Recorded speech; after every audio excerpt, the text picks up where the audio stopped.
Hello everyone, एक बार फिर से आप सभी के अपने चैनल वर्दी वाले पे मैं आपका स्वागत करती हूँ। जो मेरे चैनल पे न्यू है उनको मैं अपने बारे में बता देती हूँ। मेरा नाम मधु है और मेरा सिलेक्शन एसएससी सीपीओ 2019 से हुआ है। मेरा selection as a sub inspector Delhi police की पोस्ट पे हुआ है। आज की वीडियो आप लोगों के लिए बहुत इंपॉर्टेंट है बिकॉज आज मैं आप लोगों के साथ शेयर करने वाली हूँ कि लास्ट डेज में डीपीएसआई को टारगेट करते हुए मैंने कैसे अपना स्टडी प्लान रखा था, कैसे मैंने सारे चैप्टर्स को कवर किया था, कैसे मेरा जो रूटीन रहता था ना लास्ट डेज में, मेरा डेली रूटीन कैसा रहता था, कैसे मैं मॉक टेस्ट भी दे पाती थी और कैसे बाकी का जो चैप्टर वाइज जीएस वगैरह सब कुछ में सारे चैप्टर्स को कैसे मैं टाइम दे पाती थी अच्छे से। तो वीडियो स्टार्ट करते हैं। आई होप कि ये वीडियो आपके लिए काफी हेल्पफुल रहे और आप अच्छे से गाइड हो पाओ। तो देखो, फर्स्ट ऑफ ऑल क्या होता था, मैं 8 बजे ही सबसे पहले मेरा मॉक टेस्ट से स्टार्ट करती थी मैं। जो मेरा सुबह स्टार्टिंग से क्या होता था कि देखो, ऐसा होता था कि जब मैंने 2018 में एग्जाम दिया तभी में मेरा मॉर्निंग शिफ्ट में हुआ और अभी तक भी ऐसा होता है कि बार-बार ना मेरा जब पेपर होता है ना वो मॉर्निंग शिफ्ट में, मतलब फर्स्ट शिफ्ट में आ जाता है। तो इसीलिए मैं हमेशा ही अपना मॉर्निंग शिफ्ट रखती थी। तो मॉक टेस्ट भी क्या होता था कि मैं 8 से लेके 10 में मॉक टेस्ट देती थी। जब लास्ट डेज होते थे मेरे 2019 का मैं अपना रूटीन बता रही हूँ। तो मैं 2 घंटे के मॉक टेस्ट के बाद 10-15 मिनट अच्छे से गैप लेती थी कि 15-20 मिनट का गैप लिया। उसके बाद मैं एनालिसिस करती थी। तो मेरा अप्रॉक्स ना 11:30 हो जाता था मुझे। जैसे 8 से 10 तो 2 घंटे अपना मॉक टेस्ट हो गया सीपीओ का। उसके बाद 11:30 अप्रॉक्स मेरा टाइम चला जाता था मॉक को एनालिसिस करने में। क्योंकि देखो, अगर अच्छे से मॉक को एनालिसिस नहीं करोगे ना तो हमारा स्कोर जो है ना वो बहुत अच्छे से ना इम्प्रूव नहीं होता। एफिशिएंसी इंक्रीज नहीं होगी आपकी। अगर आप सिर्फ मॉक दोगे ना तो उससे बहुत ज्यादा बेनिफिट नहीं रहेगा, मतलब वो बेनिफिशियल नहीं रहेगा आपके लिए अगर आपका एनालिसिस अच्छे से नहीं हो पाते है तो उसमें भी ना अच्छे से टाइम देना पड़ता है हमें। तो क्या होता था, 11:30 तक मैं अपना मॉक टेस्ट एनालिसिस करती थी। तो उसके बाद क्या होता था कि मैं 15-20 मिनट का मैंने फिर से गैप लिया, जैसे मैंने 10 मिनट गैप ले लिया। तो उसके बाद ना वोकैब पढ़ती थी। अब वोकैब का मैं बता देती हूँ कि मैं कैसे वोकैब अपना पढ़ती थी। मैं भी, मेरे साथ भी सेम दिक्कत होती थी, जैसे मुझे कैंडिडेट सारे पूछ रहे होते हैं कि मैम वोकैब पढ़ी नहीं जाती, याद नहीं हो पाती तो कैसे करें। मेरा जो वोकैब पढ़ने का था, मैं ना 2 स्लॉट में वोकैब पढ़ती थी। एक तो जैसे मैंने मॉक टेस्ट दिया उसके थोड़ा-सा गैप लेने के बाद मैं कम से कम ना मैं 1 या सवा 1 बजे तक मैं वोकैब पढ़ती थी। मतलब अप्रॉक्स 1 घंटे से ज़्यादा मैं वोकैब पढ़ती थी। तो 2 स्लॉट में मैं कैसे पढ़ती थी कि एक स्लॉट में मैं पढ़ती थी इडियम फ्रेज़ और वन वर्ड और दूसरे स्लॉट में मैं पढ़ती थी सिनोनियम्स और एंटोनियम्स। तो मेरा ना ये 2 स्लॉट ऐसे चलता था। मैं कभी भी एक साथ नहीं पढ़ती थी कि एक ही साथ मैं इसी टाइम में मतलब मैं वन वर्ड भी पढ़ रही हूँ, इडियम फ्रेज़ भी पढ़ रही हूँ और सिनोनियम्स वगैरह भी पढ़ रही हूँ, नहीं। मैं 2 स्लॉट डेली, मतलब 2 चलते थे मेरे, 2 स्लॉट टाइम, 2 टाइम स्लॉट रहते थे वोकैब के लिए। तो जैसे कि सवा 1 तक, मतलब उसके बाद मॉक के बाद मैंने अपनी वोकैब पढ़ी। अब मेरा ब्रेक टाइम हो जाता था तो मैं खाना-वाना खाने के बाद जब 2:30 अप्रॉक्स लाइब्रेरी आती थी फिर से, 1 घंटे के अप्रॉक्स के बाद मैं लाइब्रेरी आती थी, तो उसके बाद मैं 5 बजे तक मैथ्स पढ़ती थी। मतलब कम से कम 2:30 बजे से लेके 5 बजे तक। तो ये मेरा मैथ का टाइम होता था। तो इसमें मैं किस तरीके से करती थी लास्ट डेज़ में कि मैं चैप्टर वाइज़ क्वेश्चन्स लगाती थी। एक तो देखो, मैं कुछ भी न्यू नहीं पढ़ती थी और दूसरा क्या था, जैसे मैं आप लोगों को जो बोलती हूँ, मुझे कैंडिडेट बोल रहे होते हैं कि मैम आपने तो बोला है कि ऑनलाइन कुछ नहीं पढ़ना है, फिर आप ऐसे क्यों बोल रहे होते हो कि ऑनलाइन यहाँ से ये पढ़ लो। देखो, मैं इसलिए बोल रही होती हूँ, जैसे कुछ-कुछ छोटे-छोटे टॉपिक होते हैं, जैसे कि आप डांस पढ़ रहे हो, तो आप ना फर्स्ट टाइम डांस पढ़ रहे हो, तो मैंने बोला क्रेज़ी जीके ट्रिक से पढ़ लो, तो उसमें आपके 2 घंटे नहीं जाने हैं, उसमें क्या होगा, आप आधे घंटे में ना कवर कर लोगे। तो ऐसी चीज़ें पढ़नी है, ऐसा नहीं है कि आप कोई क्लास खोल के बैठ गए रीज़निंग की या मैथ्स की, ठीक है? तो वापस अपना मैथ्स पे आते हैं, तो मैं 2:30 बजे से 5 बजे तक मैथ्स पढ़ती थी, तो मैं chapter wise previous year questions लगाती थी। अब मेरा क्या था ना कि मैं सिर्फ प्रीवियस ईयर नहीं लगाती थी, मैं मेन, मतलब टियर 1 के साथ-साथ मेंस के भी लगाती थी प्रीवियस ईयर। क्योंकि सबसे फर्स्ट जब मैंने सिलेबस कंप्लीट किया था अपने एसएससी का, जब मैंने जैसे मैथ्स किया था, तो मैंने क्या किया था ना कि जो फर्स्ट बुक थी ना, वो ही मैंने किरण लगा ली थी। तो किरण में क्या था कि सारे के सारे प्रीवियस ईयर भी कवर से हो ही गए थे मेरे। तो इसलिए मैं जब प्रीवियस ईयर लगाती थी ना, तो मैं टियर 1 प्लस मेंस दोनों की लगाती थी। तो मैं पीडीएफ वगैरह से लगाती थी। जैसे कि गगन प्रताप सर है, उनके टेलीग्राम ग्रुप से मैंने प्रॉफिट लॉस का पीडीएफ निकाला। तो उसमें ना टियर 1 के भी क्वेश्चन है, उसमें फिर मेंस के भी क्वेश्चन है। तो इस तरीके से करती थी और ऐसा भी नहीं है कि 2:30 बजे से 5 बजे तक मैं एक ही चैप्टर के ना क्वेश्चन किए जा रही हूँ, नहीं। जैसे कि मैं ना बोर हो गई, तो मैं बीच में क्विज़ वगैरह दे रही हूँ, तो ऐसा भी नहीं है कि उसी जिस चैप्टर के क्वेश्चन लगा रही हूँ ना, उसी चैप्टर के क्यूज दे रही हूँ। तो आप ना थोड़ा डिफरेंट करो। जैसे मैं भी ऐसा करती थी, जैसे प्रॉफिट लॉस के क्वेश्चन लगा रही हूँ, बट मैं जब क्यूज दे रही हूँ ना तो परसेंटेज का दे रही हूँ। तो माइंड भी मतलब थोड़ा रिलैक्स हो जाता है, कुछ और हम कर रहे हैं। तो इसी तरीके से कभी-कभी क्या होता था कि मैं रीजनिंग के टेस्ट दे रही हूँ, मतलब सेक्शनल टेस्ट दे रही हूँ। तो देखो टेस्ट का मैं बता देती हूँ, आप लोग पूछ रहे होते हो। एक तो टेक्स्ट बुक से आप देख सकते हो।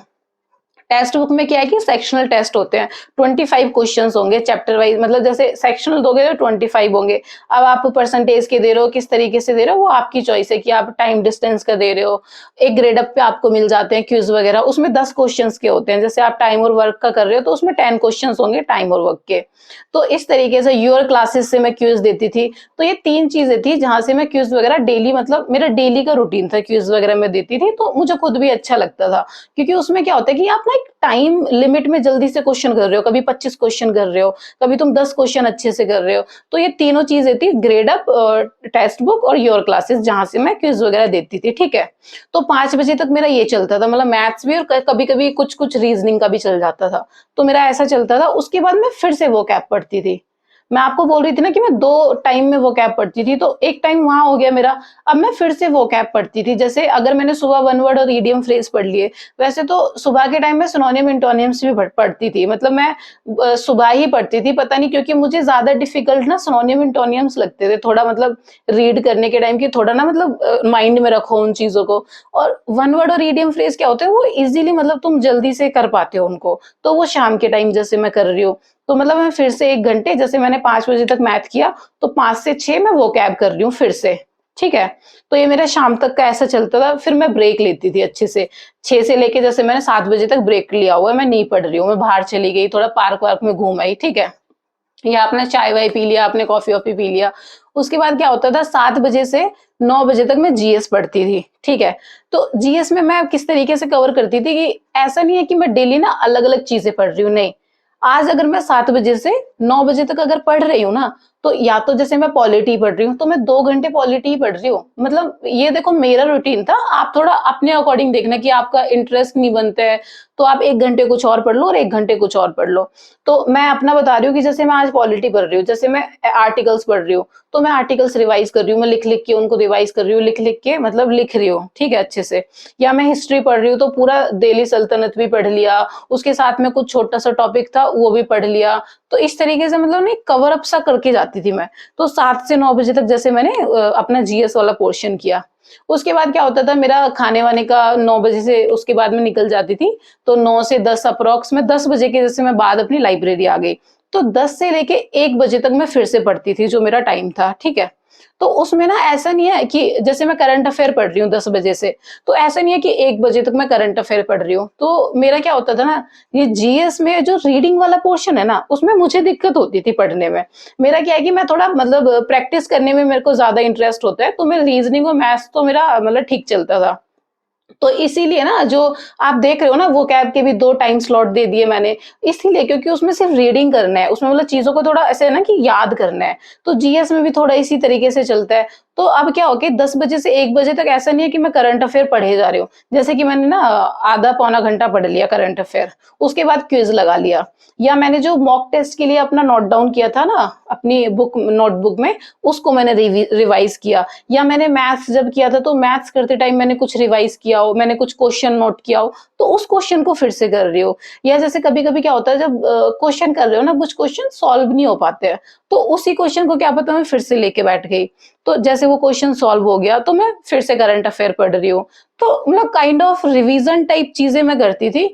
तो मैं अप्रॉक्स, मतलब 1 बजे या 1 बजे के बाद मैं फिर अपना, ये मेरा लास्ट मेरा टाइम रहता था। इससे ज्यादा मैं लेट नहीं करती थी, क्योंकि फिर शेड्यूल खराब होता है कि आप सेकंड डे जो होगा वो फिर से आप लेट उठोगे।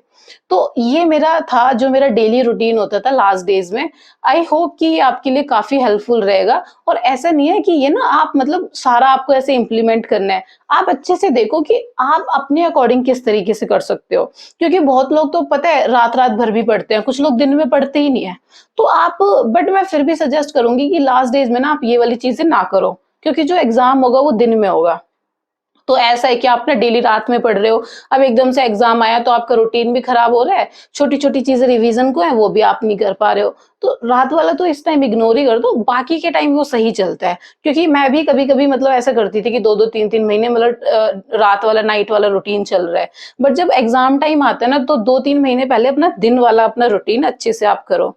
तो आई होप कि आप अच्छे से समझ गए होंगे, तो इसके अकॉर्डिंग आप देखना, क्योंकि देखो एवरी इंडिविजुअल इज़ यूनिक, तो आप अपने अकॉर्डिंग और अच्छे से चीज़ें ना मैनेज कर सकते हो। सबकी एक अलग ही मतलब रूटीन होता है, सबका एक अपना अलग चीज़ों को हैंडल करने का तरीका होता है, तो आप अपने तरीके से अच्छे से देखो कि कैसे करना है आपको, ठीक है? तो अच्छे से प्रिपेयर करना, अच्छे से फ़ोकस होके करो लास्ट डेज़ में। आपको फिर भी देखो कोई डाउट होता है, कोई दिक्कत होती है, तो मुझे कमेंट किया करो ताकि मुझे पता चले और मैं आप लोगों के साथ अच्छे से कनेक्ट कर पाऊँ। आपको किसी सब्जेक्ट में डाउट होता है, तो आप मेरे चैनल पे जाके मेरी सब्जेक्ट वाइज़ वीडियोज़ हैं, मॉक के लिए भी वीडियोज़ हैं, तो आप वो जाके देख सकते हो। Thank you for watching my videos and thank you for your support.